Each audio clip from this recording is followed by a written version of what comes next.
Have you ever seen people from different countries talking and wonder how do they understand each other, even if they don't speak in the same language?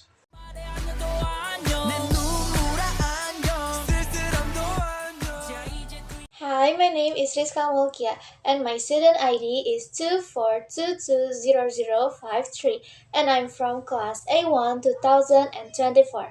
Today I will talk about interpreting. So, what is interpreting?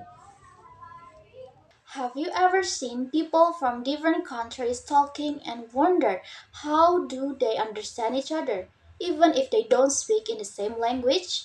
They still can talk with each other with help from the interpreters. So, interpreting is about when someone listens to spoken words in one language then says them in another language so people can understand. For example, if one person speaks English and another person speaks Indonesian, the interpreters listens to the English and then understand it and then says in Indonesia. Many people think interpreting and translating is the same. No, they are different. Interpreting is for spoken language and happens live while people are talking. Translating is for written words like book or documents, and translators usually have more time to work.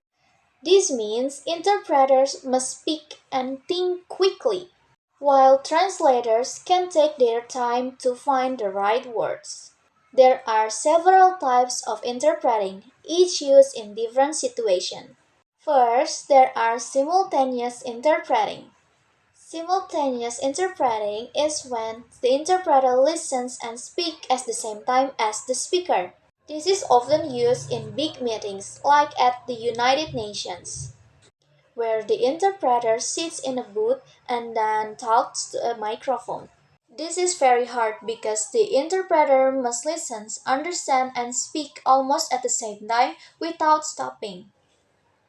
They take turns for 30 minutes because it's so tiring to do this for a long time. Interpreters work in pairs inside of a soundproof booth, wearing headphones and speaking into a microphone. The next is consecutive interpreting.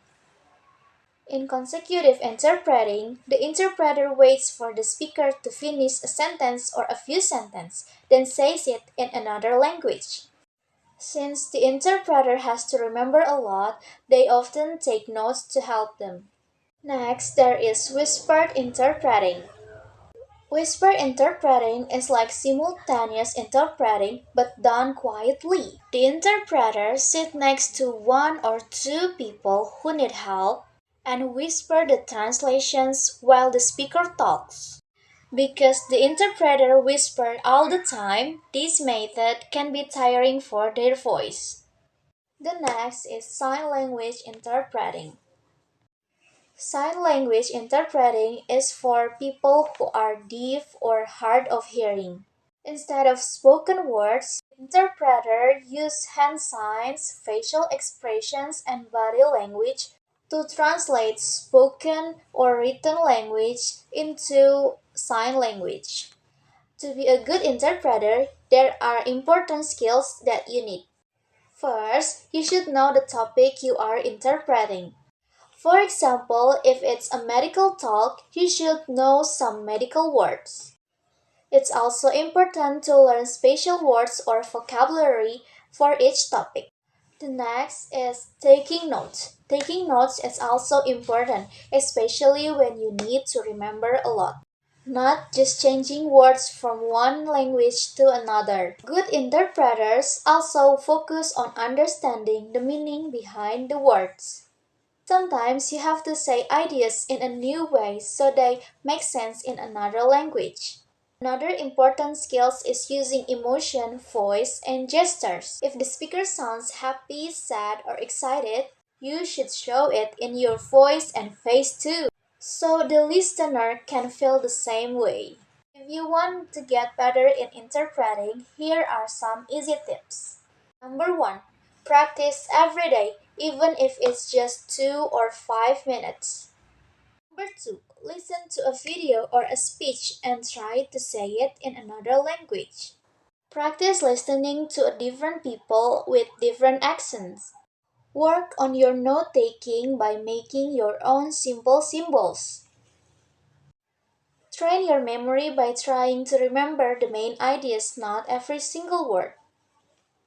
You can also learn about other cultures because this is help you to understand people better.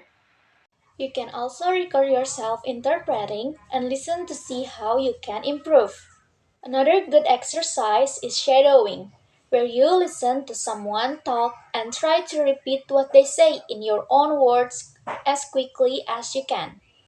Interpreting is a very important job because it helps people understand each other even if they don't speak the same language. With practice and the right skills, anyone can become a better interpreter and help connect the world. That is all for me. Thank you for watching this video.